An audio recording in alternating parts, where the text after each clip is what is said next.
నమస్కారం అండి.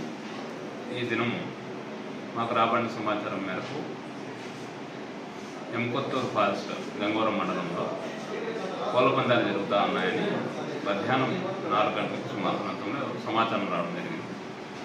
మేము వెళ్ళి వాళ్ళని రైడ్ చేసి సుమారుగా 19 మందిని 18 మందిని 19 కోళ్ళని డబ్బు ఒక 24,000 రూపాయల డబ్బుని సీజ్ చేయడం జరిగింది. వాటిని అన్ని సీజ్ చేసి దర్యాప్తు చేస్తూ ఉన్నాము. వాటిపై నమోదు చేస్తాము, కేసు నమోదు చేసి కోర్టు వారికి హ్యాండ్ ఓవర్ చేస్తాం. వెహికల్స్ 11 మోటార్ వెహికల్ దొరికాయి.